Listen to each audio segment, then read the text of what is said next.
नमस्कार। श्रीमद् वाल्मीकि रामायणे अयोध्याकाण्डे द्विपञ्चाशः सर्गः। प्रभातायां तु सर्वर्यां पृथुवक्षा महायशः उवाच राम सौमित्रिं लक्ष्मणं शुभलक्षणम्। जब रात बीती और प्रभात हुआ उस समय विशाल वक्ष वाले महायशस्वी श्री राम ने शुभ लक्षण संपन्न सुमित्रा कुमार लक्ष्मण से इस प्रकार कहा। भास्करोदय कालो असो गता भगवती निशा असो सुकृष्णो विहगः कोकिलस्तात कूजती। तात भगवती रात्रि व्यतीत हो गई है, अब सूर्योदय का समय आ गया है। वह अत्यंत काले रंग का पक्षी कोकिल कुहू कुहू बोल रहा है। बर्हिणानां च निर्घोषः श्रूयते नदतां वने तरां जानवीं सौम्य शीघ्रणागां सागरंगमां। वन में अव्यक्त शब्द करने वाले मयूरों की केका वाणी भी सुनाई देती है। अतः सौम्य, अब हमें तीव्र गति से बहने वाली समुद्रगामिनी गंगा जी के पार उतरना चाहिए। विज्ञाय रामस्य वचः सौमित्रिर्मित्रनन्दनः गृहमामन्त्रय सूतं च सोऽतिष्ठद् भ्रातुर्गृतः। मित्रों को आनंदित करने वाले सुमित्रा कुमार लक्ष्मण ने श्री रामचंद्र जी के कथन का अभिप्राय समझकर गुह और सुमंत्र को बुलाकर पार उतरने की व्यवस्था करने के लिए कहा और स्वयं वे भाई के सामने आकर खड़े हो गए। स तु रामस्य वचनं निशम्य प्रतिगृह्य च स्थपति स्तूर्णमाहूय सचिवानिदं ब्रवीत्। श्री रामचंद्र जी का वचन सुनकर उनका आदेश शिरोधार्य करके निषाद राज ने तुरंत अपने सचिवों को बुलाया और इस प्रकार कहा। अस्य वाहन संयुक्तां कर्णग्राहवतीं शुभां सुप्रतारां दृढ़ां तीर्थे शीघ्रं नावमुपाहरो। तुम घाट पर शीघ्र ही एक ऐसी नाव ले आओ जो मजबूत होने के साथ ही सुगमता पूर्वक खेने योग्य हो। तम निशम्य गुह्य देशं गुहामात्यो गतो महान् उपोय रुचिरां नावं गुहाय प्रत्यवेदयत्। निषाद राजगुरु का यह आदेश सुनकर उनका महान मंत्री गया और एक सुंदर नाव घाट पर पहुंचाकर उसने गुह को सूचना दी। ततः स प्राञ्जलिर्भूत्वा गुहो राघवं ब्रवीत् उपस्थितेयं नौर्देव भूय किं करवाणि ते। तब गुह ने हाथ जोड़कर श्री रामचंद्र जी से कहा, देव, यह नौका उपस्थित है, बताइए इस समय आपकी ओर मैं क्या सेवा करूं। तवामर सूत प्रख्य तर्तुं सागरगामिनीं नौरियं पुरुषव्याघ्र शीघ्रं आरोह सुव्रत। देव कुमार के समान तेजस्वी तथा उत्तम व्रत का पालन करने वाले पुरुष सिंह राम समुद्रगामिनी गंगा नदी को पार करने के लिए आपकी सेवा में यह नाव आ गई है। अब आप शीघ्र इस पर आरूढ़ होइए। अथोवाच महातेजा रामो गोमिदं वचः कृतकामो अस्मि भवता शीघ्रम आरोप्यतामिति। तब महातेजस्वी श्री राम ने गो से इस प्रकार कहा, सखे, तुमने मेरा सारा मनोरथ पूर्ण कर दिया है, अब शीघ्र ही सब सामान नाव पर चढ़ाओ। ततः कलापान समनय्यः खड्गो बद्ध्वा च धान्विनो जगं तुर्येन तां गंगां सीतया स राघवो। यह कहकर श्री राम और लक्ष्मण ने कवच धारण करके तरकस एवं तलवार बांधी तथा धनुष लेकर वे दोनों भाई जिस मार्ग से सब लोग घाट पर जाया करते थे उसी से सीता के साथ गंगा के तट पर गए। राममेवं तु धर्मज्ञ उपागत्य विनीतवत किमहं करवाणीति सूतं प्राञ्जलिर्ब्रवीत्। उस समय धर्म के ज्ञाता भगवान श्री राम के पास जाकर सारथी सुमंत्र ने विनीत भाव से हाथ जोड़कर कहा, प्रभो, अब मैं आपकी क्या सेवा करूं। ततो अब्रवीत दशरथिः सुमन्त्रं स्पृशन् कर्णोत्तं दक्षिणेन सुमन्त्रशीघ्रं पुनरेव याहि राज्ञ सकाशे भव चाप्रमत्तः। तब दशरथ नंदन श्री राम ने सुमंत्र को उत्तम दाहिने हाथ से स्पर्श करते हुए कहा, सुमंत्र जी, अब आप शीघ्र ही पुनः महाराज के पास लौट जाइए और वहाँ सावधान होकर रहिए। निवर्तस्वेत्यो वाचेनम एताः वृद्धि कृतं मम रथं विहाय पद्भ्याम तु गमिष्यामो महावनम। उन्होंने फिर कहा, इतनी दूर तक महाराज की आज्ञा से मैंने रथ द्वारा यात्रा की है, अब हम लोग रथ छोड़कर पैदल ही महान वन की यात्रा करेंगे, अतः आप लौट जाइए। आत्मानं त्वभ्यनुज्ञातं वेक्ष्यार्थः स सारथिः सुमंत्र पुरुषव्याघ्रम ऐक्ष्वाकम् इदं ब्रवीत्। अपने को घर की लौटने की आज्ञा प्राप्त हुई देख सारथी सुमंत्र शौक से व्याकुल उठे और इक्ष्वाकु नंदन पुरुष सिंह श्री राम से इस प्रकार बोले, नातिक्रांतम् इदं लोके पुरुषेण किंचित तव सभ्रार्थ भार्यस्य वास प्राकृत वद्वने। रघुनंदन, जिसकी प्रेरणा से आपको भाई और पत्नी के साथ साधारण मनुष्यों की भांति वन में रहने को विवश होना पड़ा है, उस दैव का इस संसार में किसी भी पुरुष ने उल्लंघन नहीं किया।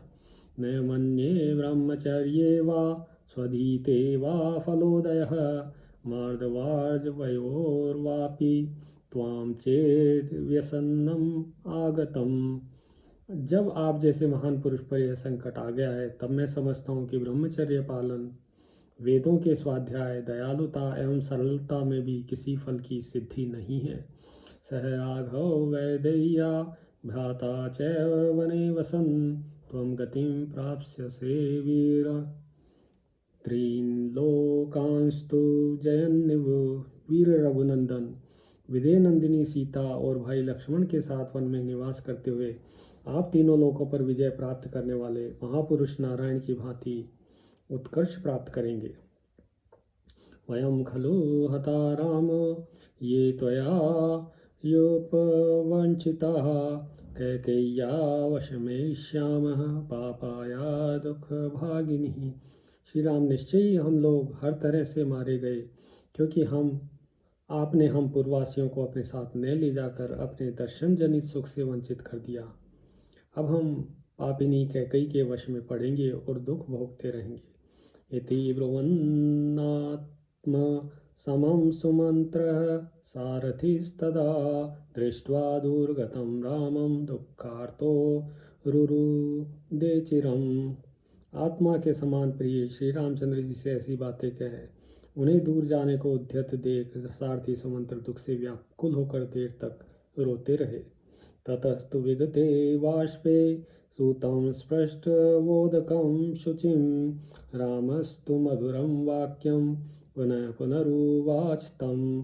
आंसुओं का प्रवाह रुकने पर आचमन करके पवित्र हुए सारथी से श्री रामचंद्र जी ने बारंबार मधुर वाणी में कहा, इक्ष्वाकूणां त्वया तुल्यं सुहृदं नोपलक्ष्ये यथा दशरथो राजा मां न शोचेत तथा कुरु। सुमंत्र जी, मेरी दृष्टि में इक्ष्वाकु वंशियों का हित करने वाले सुहृद आपके समान दूसरा कोई नहीं है। आप ऐसा प्रयत्न करें जिससे महाराज दशरथ को मेरे लिए शोक ना हो। शोकोपहत चेताश्च वृद्धश्च जगदीपतिः कामभारावसन्नश्च तस्मादेतद्ब्रवीम ते। पृथ्वीपति महाराज दशरथ एक तो बूढ़े, दूसरे उनका सारा मनोरथ चूर हो गया है, इसलिए उनका हृदय शोक से पीड़ित है। यही कारण है कि मैं आपको उनकी संभाल के लिए कहता हूँ। यद यथा ज्ञापयेत् किंचित स महात्मा महीपतिः कैकेय्याः कामार्थं कार्यं तद विकांक्षया। वे महामनस्वी महाराज कैकेयी का प्रिय करने की इच्छा से आपको जो भी आज्ञा दें उसका आप आदर पूर्वक पालन करें, यही मेरा अनुरोध है। एतदर्थं हि राज्यानि प्रशासति नराधिपः यदेषां सर्वकृत्येषु मनो न प्रतिहन्यते। राजा लोग इसलिए राज्य का पालन करते हैं कि किसी भी कार्य में उनके मन की इच्छा पूर्ति में विघ्न न डाला जाए। यथा स महाराजो नालीकम् अधिगच्छति न च ताम्यति शोकेन सुमंत्र कुरु तथा। सुमंत्र जी, जिस किसी भी कार्य में जिस किसी तरह भी महाराज को अप्रिय बात से खिन्न होने का अवसर न आवे तथा वे शोक से दुबले ना हो, वह आपको उसी प्रकार करना चाहिए। अदृष्ट दुखम राजानम वृद्धमार्यम जितेन्द्रियम ब्रूयास्त्वं भिवाध्येव मम हेतोरिदं वचः। जिन्होंने कभी दुख नहीं देखा, उन आर्य जितेंद्रिय और वृद्ध महाराज को मेरी ओर से प्रणाम करके यह बात कहिएगा। न चाहम मनुशोचामि लक्ष्मणो न च शोचति अयोध्यायाश्च्युताश्चेति वने वत्स्यामहेति वा। हम लोग अयोध्या से निकल गए अथवा हमें वन में रहना पड़ेगा, इस बात को लेकर न तो मैं कभी शोक करता हूँ न लक्ष्मण को ही इसमें शौक है। चतुर्दशसु वर्षेषु निवृत्तेषु पुनः पुनः लक्ष्मणं मां च सीतां च द्रक्ष्यसे शीघ्रम् आगतान्। 14 वर्ष समाप्त होने पर हम पुनः शीघ्र ही लौट आएंगे और उस समय आप मुझे, लक्ष्मण को और सीता को फिर देखेंगे। एवमुक्त्वा तु राजानं मातरं च सुमन्त्रमे अन्याश्च देवी सहिता कैकेयीं च पुनः पुनः। सुमंत्र जी, महाराज से ऐसा कहकर आप मेरी माता से, उनके साथ बैठी हुई अन्य देवियों से तथा कैकेयी से भी बारंबार मेरा कुशल समाचार कहिएगा। आरोग्यम ब्रूहि कौशल्यामथ पादाभिवंदनम सीतायामं चार्यस्य वचनान् लक्ष्मणस्य च। माता कौशल्या से कहिएगा कि तुम्हारा पुत्र स्वस्थ एवं प्रसन्न है।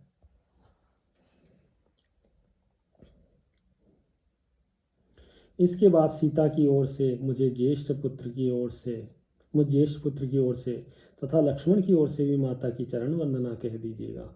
ब्रूयाश्चापि महाराजं भरतं क्षिप्रमानय आगतश्चापि भरतः स्थाप्यो नृपमते पदे।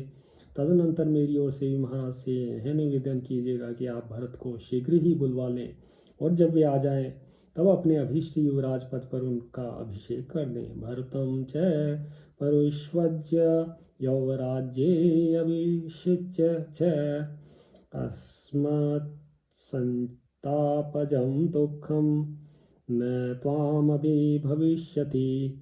भरत को छाती से लगाकर और युवराज के पद पर अभिषिक्त करके आपको हम लोगों के वियोग से होने वाला दुख दबा नहीं सकेगा। भरतश्चापि वक्तव्यो यथा राजनी वर्तसे तथा मातृषु वर्तेथः सर्वास्वेवा विशेषतः।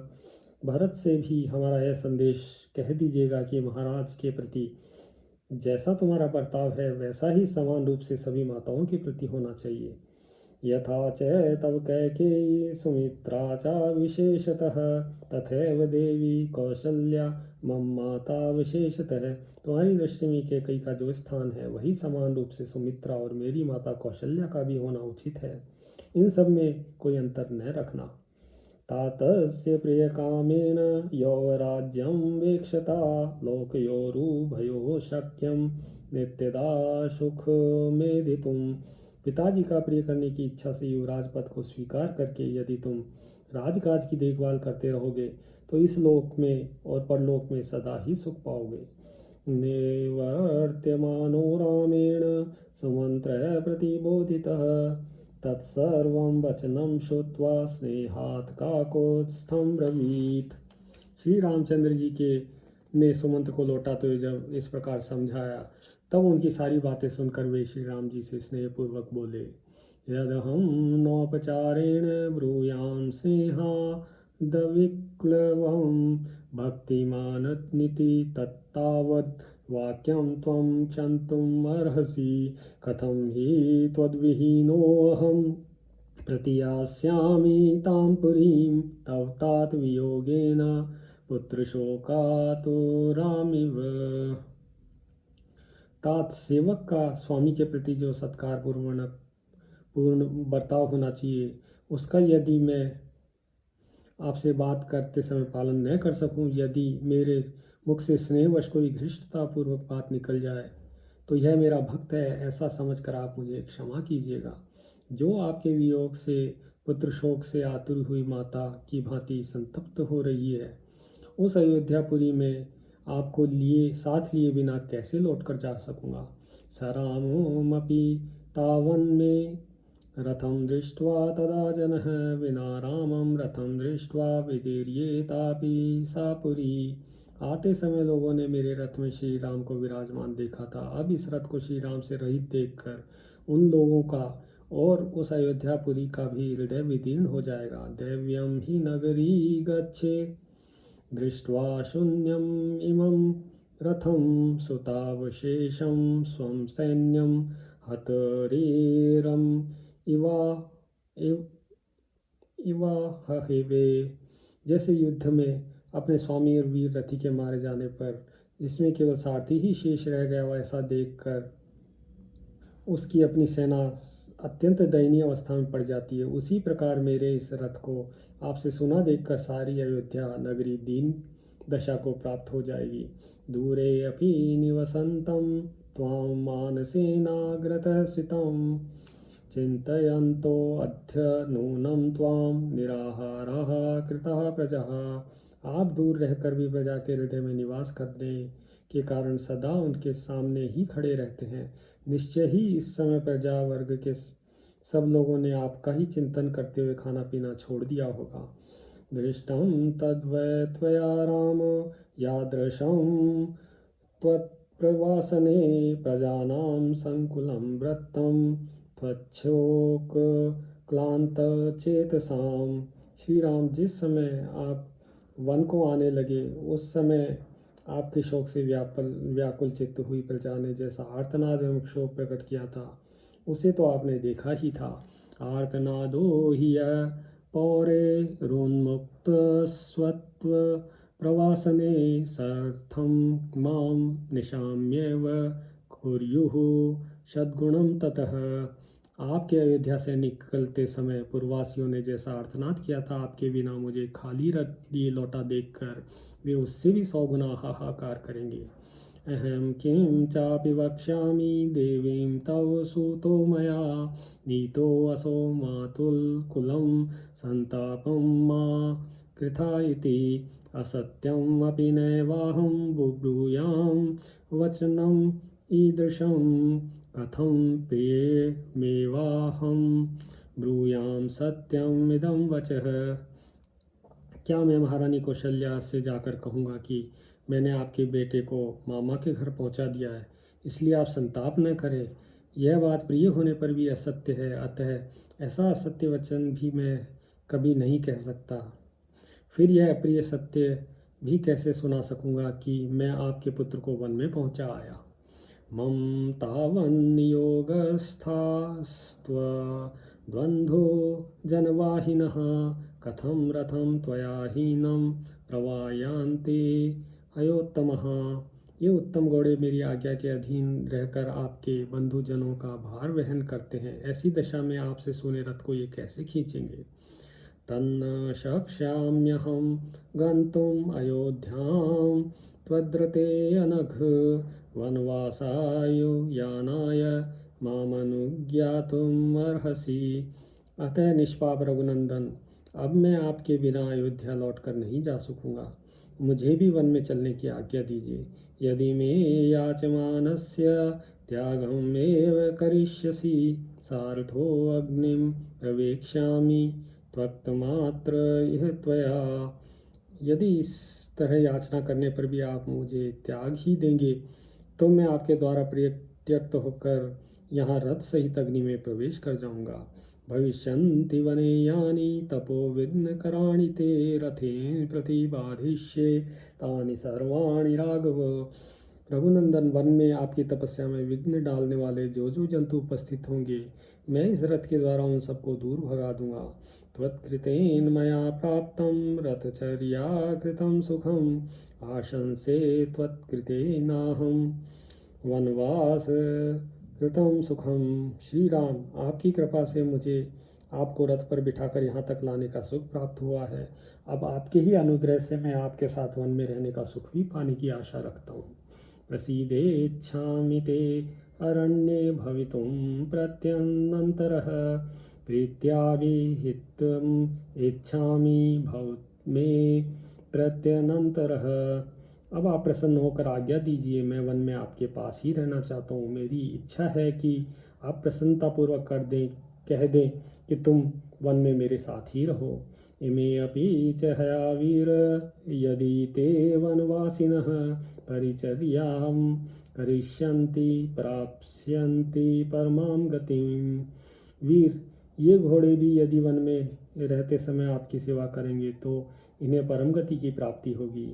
तव शुश्रूषणं मूर्धनां करिष्यामि वने वसन् अयोध्यां देवलोकं वा सर्वथा प्रजहाम्यहम्। प्रभु, मैं वन में रहकर अपने सिर से आपकी सेवा करूंगा और इस सुख के आगे अयोध्या तथा देवलोक का भी सर्वथा त्याग कर दूंगा। नहीं शक्या प्रवेष्टुं सा मया योध्या त्वया विना राजधानी महेंद्रस्य यथा दृश्यकृतं कर्मणा। जैसे सदाचारहीन प्राणी इंद्र की राजधानी स्वर्ग में नहीं प्रवेश कर सकता, उसी प्रकार बिना आपके मैं अयोध्यापुरी में नहीं जा सकता। वनवासे क्षयं प्राप्ते ममैष हि मनोरथ यदनेन रथेनेव त्वां वहेयं पुरीं पुनः। मेरी यह अभिलाषा है कि जब वनवास की अवधि समाप्त हो जाए तब फिर इसी रथ पर बिठाकर आपको अयोध्यापुरी ले चलूँ।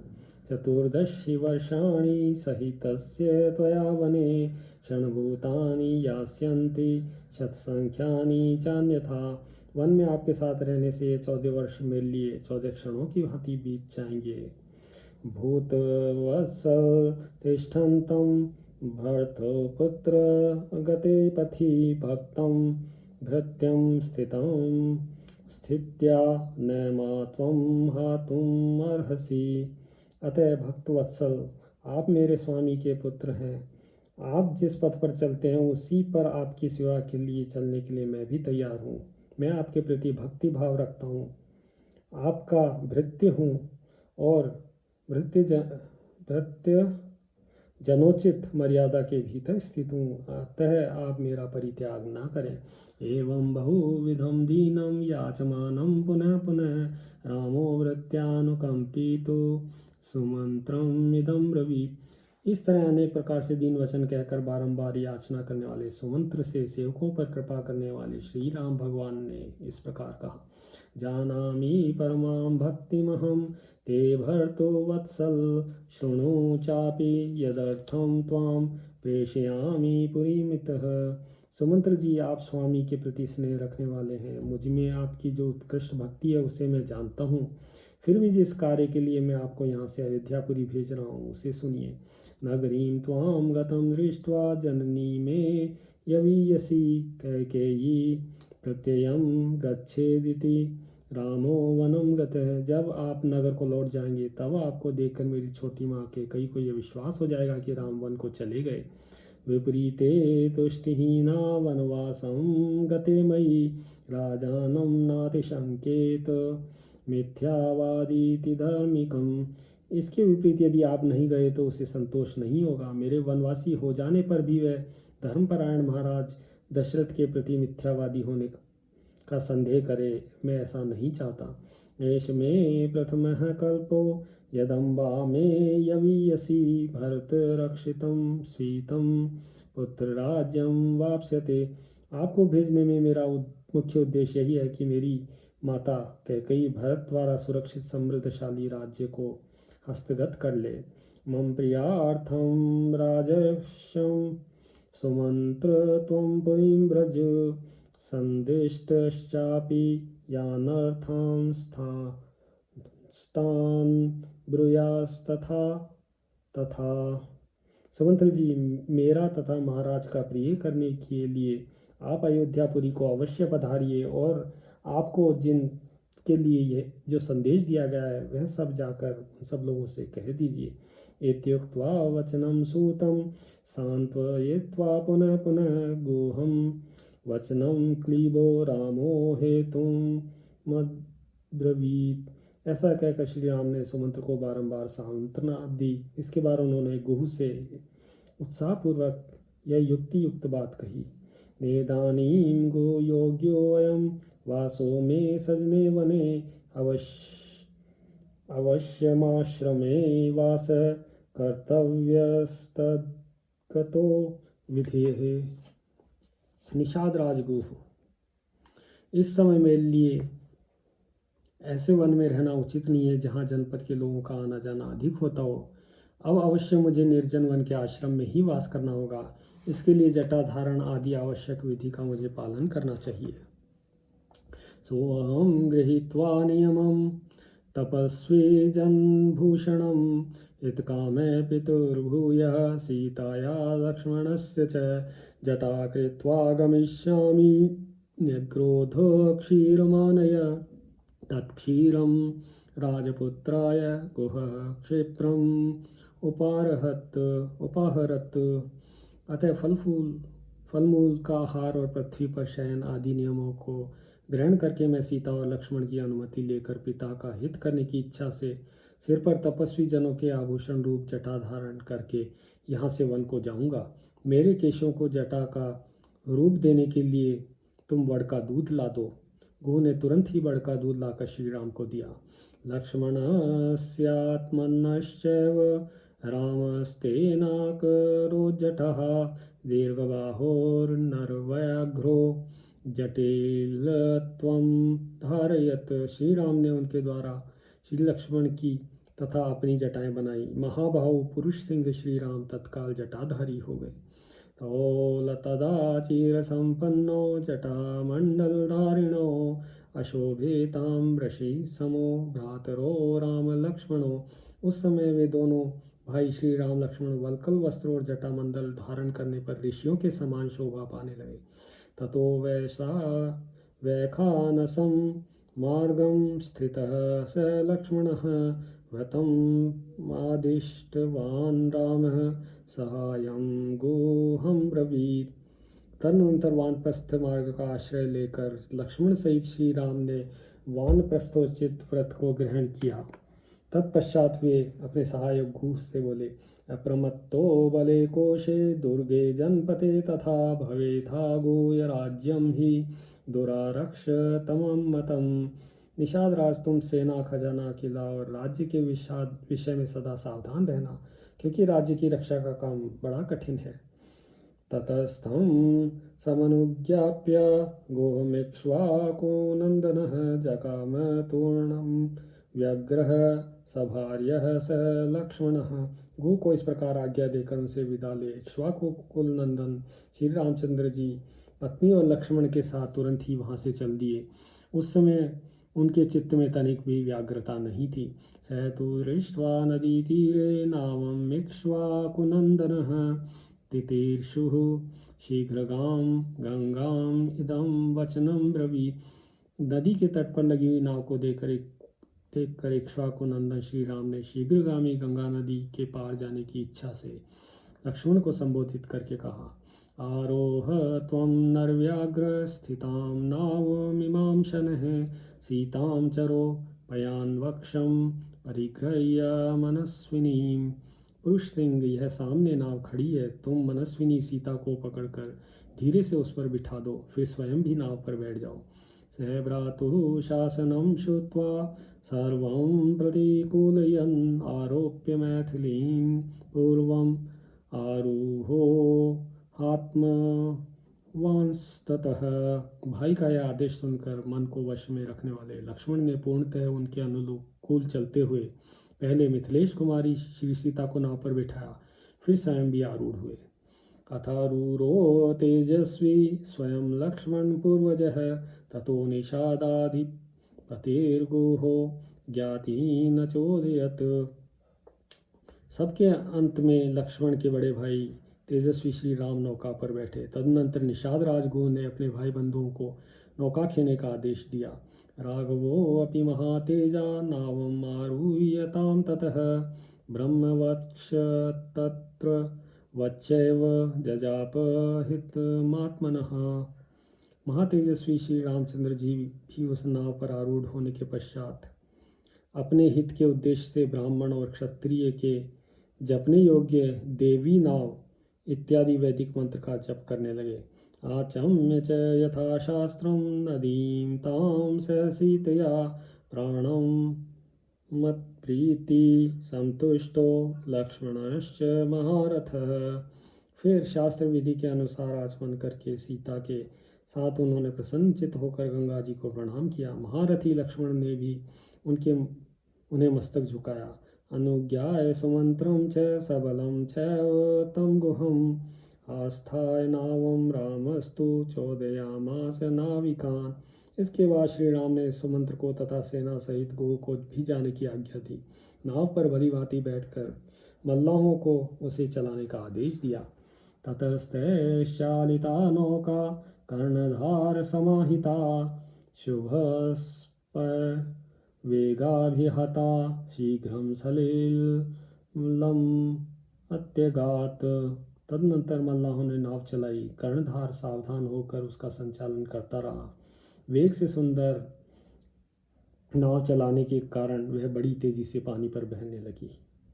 मध्यम तो समानुप्राप्य भागीरथ्यास्त्वनिन्दिता वैदेही प्राञ्जलिर्भूत्वा तां नदीमिदं ब्रवीत्।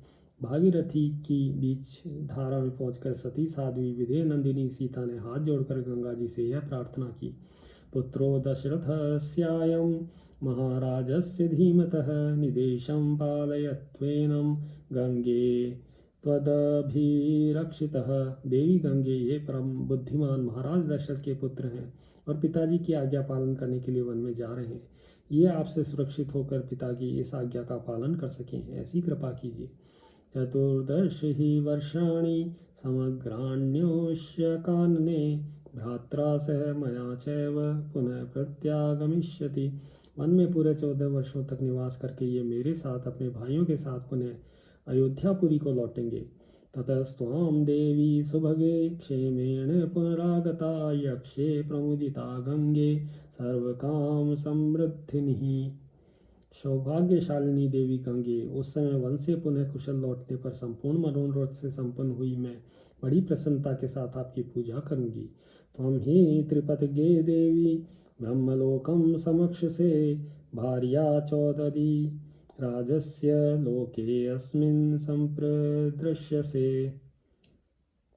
स्वर्ग, भूतल और पाताल तीनों मार्गों पर विचरने वाली देवी, तुम यहाँ से ब्रह्मलोक तक फैली हुई हो और मैं इस लोक में समुद्र राज की पत्नी के रूप में दिखाई देती हो। सा त्वां देवी नमस्यामि प्रशंसामि च शोभने प्राप्तराज्ये नरव्याघ्रे शिवेन पुनरागते। सौभाग्यशालिनी देवी पुरुष सिंह श्री राम जब पुनः वन से सकुशल लौटकर राज्य प्राप्त कर लेंगे, तब मैं सीता पुनः आपको मस्तक झुकाऊंगी और आपकी स्तुति करूंगी।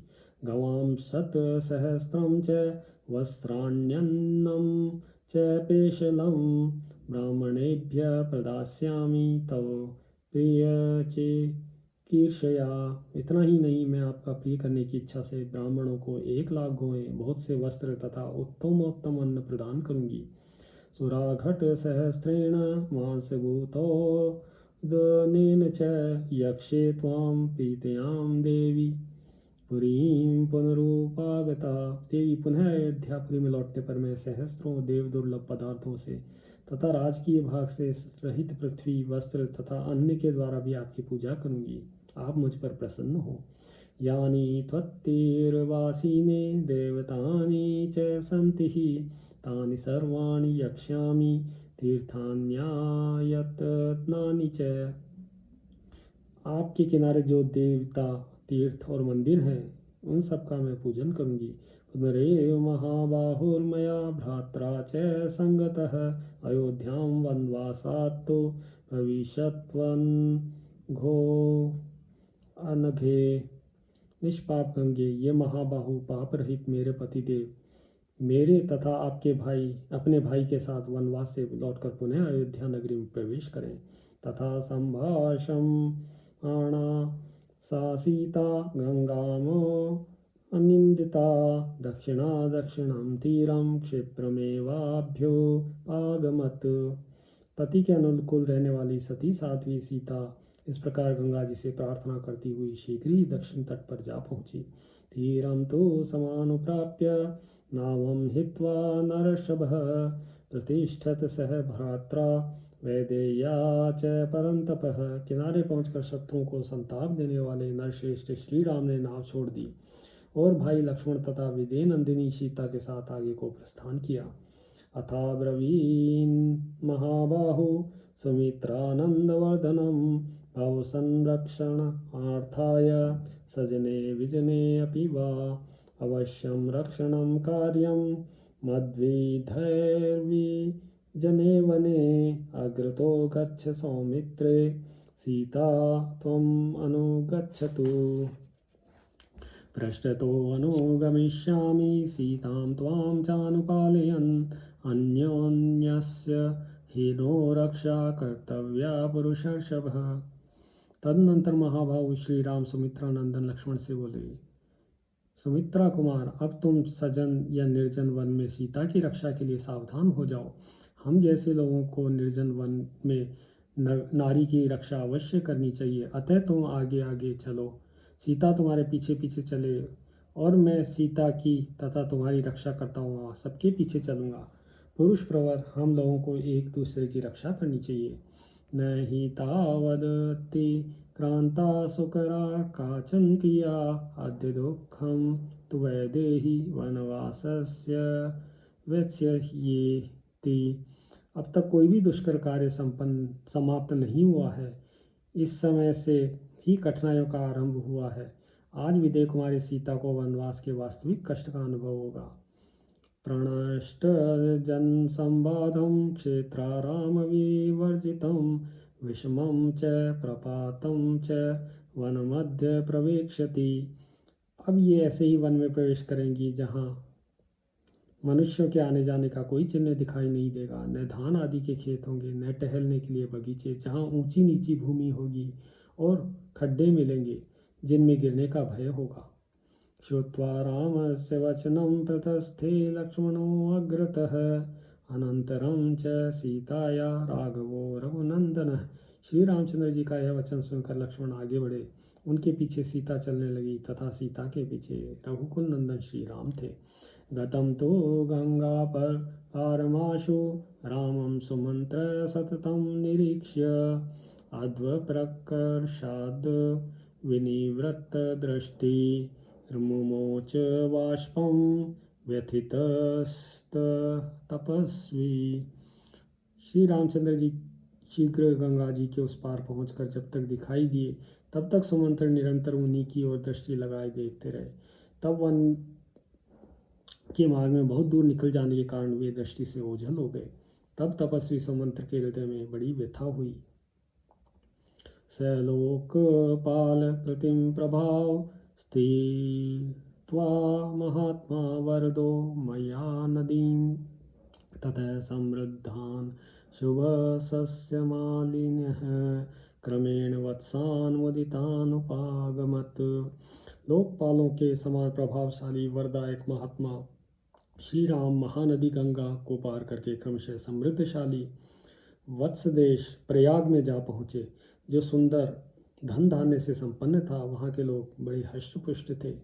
तो तत्र हत्वा चतुरो महामृगान् वराहमृष्यं पृषतं महारूरुम् आदाय मेध्यं त्वरितं बुभुक्षितो वासाय काले ययतुर्वनस्पतिं। वहाँ उन दोनों भाइयों ने मृगया विनोद के लिए वराह, शिष्य, पृषत और महारूरु इन चारों महामृगों पर बाणों का प्रहार किया। तत्पश्चात जब उन्हें भूख लगने लगी तब पवित्र कंदमूल आदि लेकर सायंकाल के समय ठहरने के लिए वे सीता जी के साथ एक वृक्ष के नीचे चले गए। इत्यार्षे श्रीमद्रामायणे वाल्मीकीये आदिकाव्ये अयोध्याकाण्डे 52 सर्ग। श्री सियावर रामचंद्र पद जय शरणम।